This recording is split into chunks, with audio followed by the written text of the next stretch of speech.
السلام عليكم ورحمة الله وبركاته. أهلا وسهلا بيكم في حلقة جديدة من حسونة يتكلم. في البداية بتمنى أن أموركم تكون طيبة وبخير. الحلقة بتاعت النهاردة عايز أتكلم فيها عن موضوع ممكن ناس كتير بتعاني منه وأنا عانيت منه لفترة من حياتي، وهو الالتزام بالرياضة. ولو عايزين نختصرها بحكم أن هي الحاجة المتاحة لكل الناس تقريبا دلوقتي، فالالتزام بالجيم. طبعا احنا كلنا بلا استثناء بنقع في بداية السنة أو بداية الأسبوع أو بداية أي حاجة أنت محدد إنك هتبدأ تحقق فيها أهدافك في فخ الحماس. فخ الحماس ان انت بيجيلك مثلا بداية السنة بتروح مرة واحدة متشجع، انا خلاص هبدأ اهتم بصحتي وانزل واروح الجيم، فتنزل تروح دافع اشتراك 3 شهور او اشتراك سنة او شهر، وفي الاخر في نهاية الشهر او 3 شهور او السنة تكتشف انك ما روحتش تقريبا غير 3 او 4 مرات، منهم المرتين اللي انت كنت متحمس فيهم في البدايات وتعبت ووقفت. فحابب اتكلم وحلل ليه الموضوع دوت بيحصل لنا وازاي نتغلب عليه ونخلي الموضوع سلس بشكل افضل، بحيث ان انت تقدر تلتزم يعني. اول حاجة واول سبب انا شايفه هو المثالية، او ان انت مستني انك تكون بيرفكت في كل حاجة. بمعنى انا فاكر نفسي اول مرة روحت فيها الجيم في حياتي، او خلينا نجيب الموضوع من قبل كده. يعني انا اصلا بداية دخولي الجيم كانت لان بعد فترة الثانوية انا زدت في وزن نتيجة الكورونا والقعدة في البيت، وان حرفيا ما كانش فيه اي نوع من انواع الحركة، انت قاعد في البيت بس. فزدت وزن، انا يعني عمري في حياتي ما زدته اصلا، وعمري في حياتي ما كنت بعاني من مشكلة زيادة في الوزن. زدت في الوزن دوت بعد ثانوية عامة، حاولت مرارا وتكرارا ان انا اخس، وطبعا كنت رافض فكرة الجيم لان انا عمري في حياتي لغاية الفترة دي ما كنت دخلت الجيم. فكنت بعمل اي حاجة ممكن تخسسني، يعني كنت بفتح اليوتيوب بدور ايه الحاجات اللي ممكن تخس بيها. في ناس تقول لك دايت، اعمل دايت، اكتشف ان الموضوع برضو ما كانش لسه منتشر زي دلوقتي، ان هو بقى ثقافة وممكن تروح اي سوبر ماركت تلاقي المنتجات اللي ممكن تساعدك وغيره وغيره وغيره. ولكن بدأت اعمل دايت. طبعا ما كنتش بلتزم وانا قاعد في البيت مثلا، لا خلاص انا نفسي النهارده اجيب حاجه معينه، نفسي في اكله معينه، نفسي في حلويات، فما كنتش بلتزم يعني. فعوضا عن ده اتجهت للرياضه. طيب الرياضه وانا مش طايق ان انا اخش الجيم، ليه؟ لان انا كنت شايف الجيم حاجه معقده، حاجه ما تنفعش غير للناس اللي هم البادي بيلدرز البروفيشنال، كمان مش اي حد، اللي هو حد داخل ينافس على بطولات وداخل ينافس على مراكز على مستوى العالم والكلام ده كله. فما اعرفش ليه نفسيا ما كنتش متقبل فكره الجيم. فكان عندي استعداد، انا على سبيل المثال لو هتكلم عن تجربتي الشخصيه، ان انا كنت بمشي في طريق الجامعه دوت من اول بيتنا لحد اخر طريق الجامعه عند الكمين وارجع تاني، والكلام ده كان بيكون الصبح بدري. فممكن مثلا من ما اوصل للكمين دوت لنهايه الطريق الصبح بدري، طبعا مفيش اي تاكسيات ولا اي حاجه، انا شطبت مش قادر. فبرجع بيتنا من المشوار ده كله مكسح وانا بحاول اجر نفسي اصلا. و... والنتيجه في النهايه ان انا لقيت نفسي خسيت كام كيلو بقى في الليله دي كلها تقريبا، يعني من 5 ل6 كيلو. هل ده انجاز؟ كان انجاز عجبني، ولكن برضه انا كنت مستعجل البروسيس. دي غلطة من ضمن الغلطات اللي كنت بعملها، كنت مستعجل جدا جدا جدا ان انا اخس. و... ويمكن برضه من ضمن الحاجات اللي مش هنخبي على نفسنا فيها، انا كنت مهتم بنظرة المجتمع تجاهي. يعني الناس لما كانت بدأت ازاي حسن انت زدت وزن، انت عمرك ما كنت كده، كانت الحاجات دي بصراحة سهل ان هي تأثر فيا يعني، وكنت ببذل كل مجهود عشان اتخلص منها.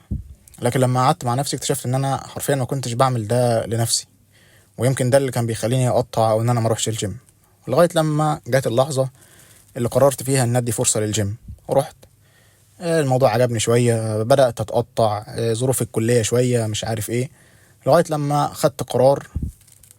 يمكن القرار ده ان انا التزم بدأته تقريبا ممكن نقول في سنة تالتة، بدأت التزم بشكل مثلا بنسبة 70% وانا في الكلية.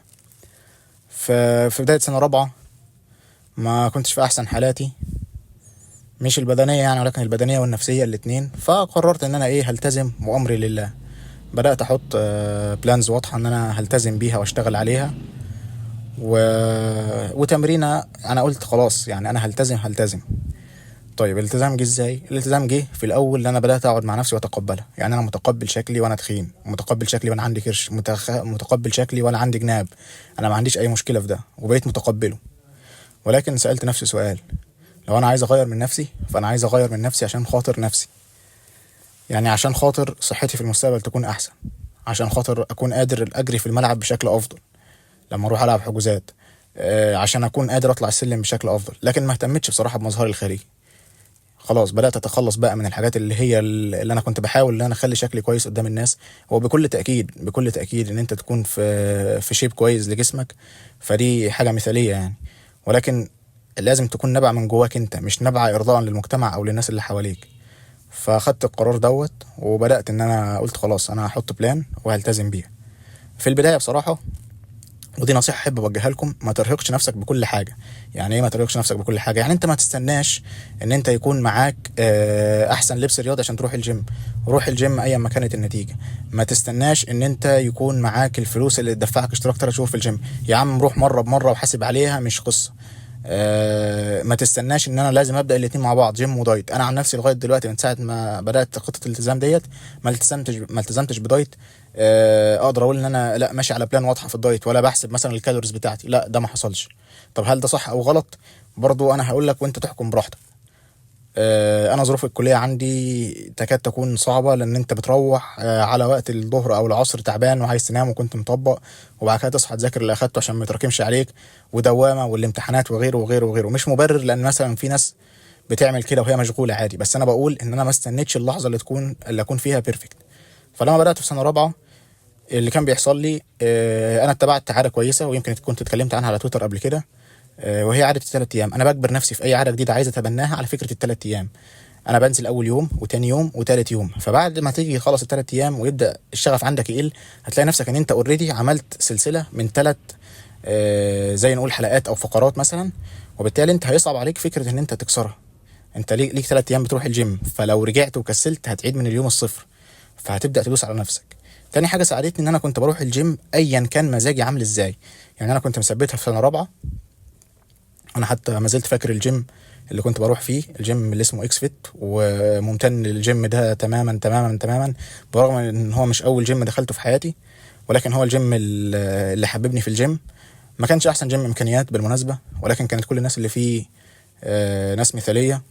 وممكن استغل الفرصه عشان اشكرهم كابتن منهم كابتن ابراهيم، اللي بالمناسبه بيشتغل دلوقتي في الامارات، وبشكره جدا جدا جدا، لانه كان الكوتش الشخصي بتاعي، والراجل ده واقف معايا وكان بيدوس عليا في التمرين، ولكن انا بسببه بقيت احسن كتير، وبقيت بحب الجيم.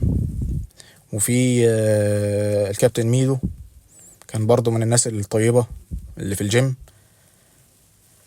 دول الناس اللي بجد بجد هناك اثروا فيا وخلوني بحب الجيم. انا بقيت بحب المكان، بحب اروح، مش فارق معايا ده بعد فترة. ولكن برضو في النهاية انت مهما حبيت المكان ومهما كنت مرتبط بيه، فبتيجي برضو العقبة بتاعة التمرين نفسه.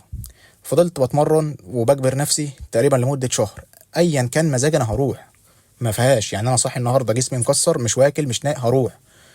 فبعد شهر بدأت اكتشف ان جسمي لا، بدأ يتطور، بدأ يبان عليه. كل مرة يعني انا مش من النوعية اللي هي بتقف كل يوم بعد ما تروح من الجيم فين العضلات قدام المراية، لا. انا من النوعية اللي ما تفرقش معاها، ممكن اروح الجيم شهر وما ابصش واتفاجئ ان انا جسمي اتغير التغير ده. فمرة واحدة كنت بغير وببص قدام المراية، اكتشفت لا ان انا جسمي متطور تماما، على الاقل ملامح العضلات نفسها. فبقيت بحب الجيم، بقيت ملتزم، بقيت بروح. وبصراحة زي ما قلت انا كنتش في احسن حالاتي النفسية في الفترة دي يعني، لاسباب شخصية، ولكن الجيم ساعدني كتير كتير كتير في تخطيها. وبالعكس يعني ساعدني كمان في حياتي الدراسية، ويمكن دي النقطة اللي احنا مش مدركينها، ان احنا بنشوف ان هو ممكن يكون عطلة او بيضيع الوقت، ولكن احقاقا للحق يعني فهو بيفرغك الاول من الطاقه السلبيه اللي جواك. يعني انا مثلا قبل ما كنت اروح الجيم ممكن انا ماليش نفسي اذاكر، ولو ما كنتش رحت كنت على اغلب الظن اللي هعمله ان انا هفتح اللاب بتاعي، هجيب فيلم، هجيب فيديو يوتيوب، وهقعد اضيع واتمرقع واضيع اليوم كله، وفي النهايه انا طلعت بمحصله صفر.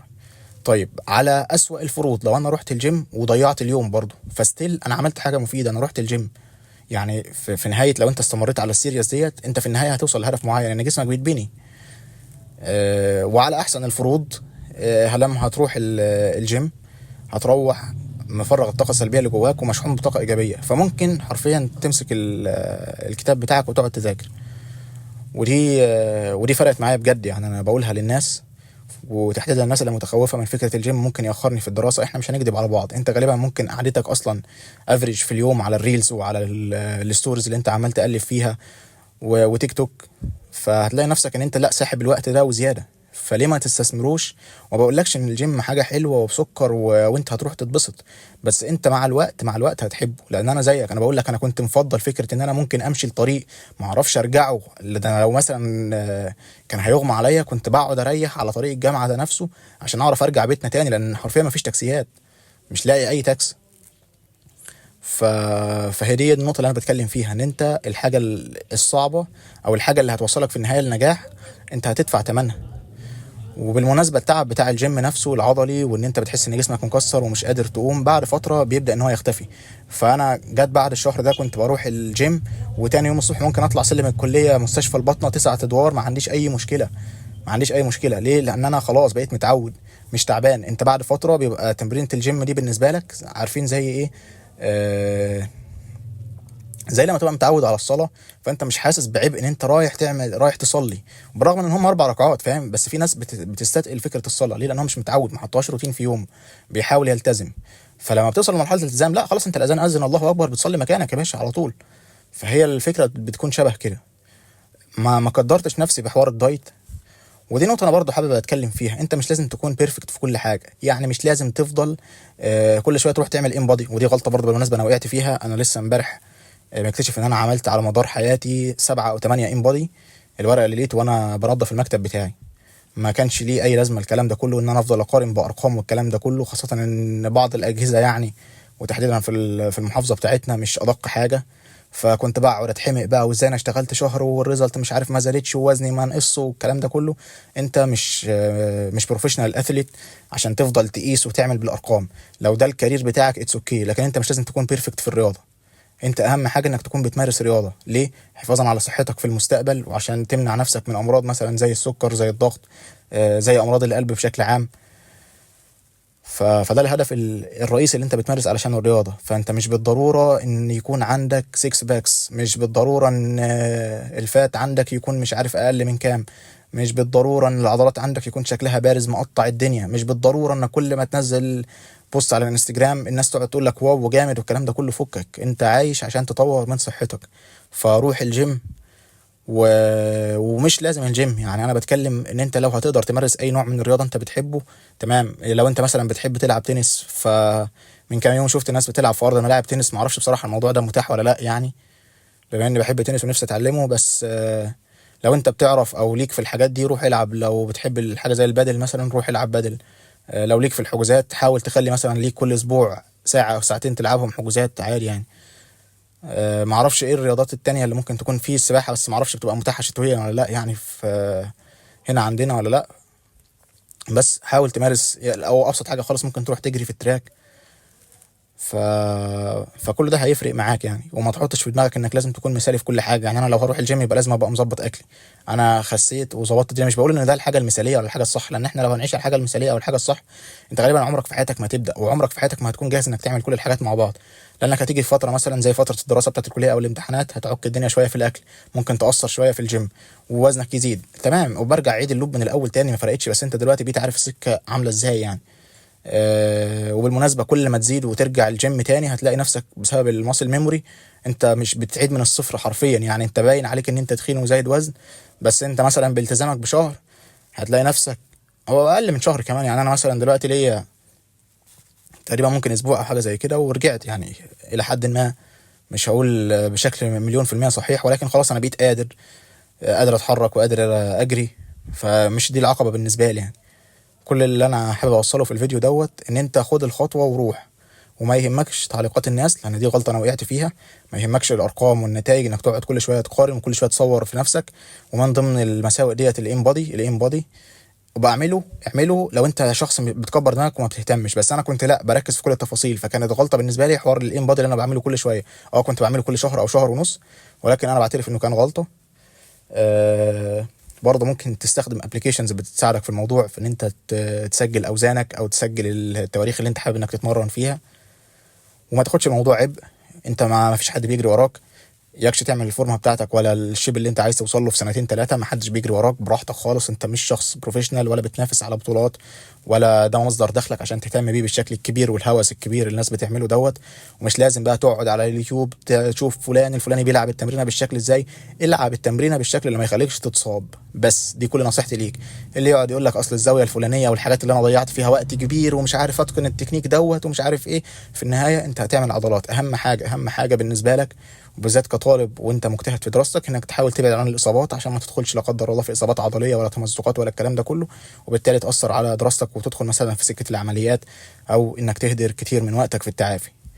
الموضوع في الاول في الاخر انت بتعمله، خلينا نقول مش هنقول فور فن زي ما الناس بتقول، ولكن هو ان انت عشان تحافظ على الصحه بتاعتك في المقام الاولاني. ده كان موضوع النهارده، وبعتذر للاطاله، ولكن حبيت ان انا اشارككم التجربه ديت، لعل ان هي ممكن تطور من حياه حد فيكم. بشكركم على حسن استماعكم وشكرا ليكم. السلام عليكم ورحمة الله وبركاته.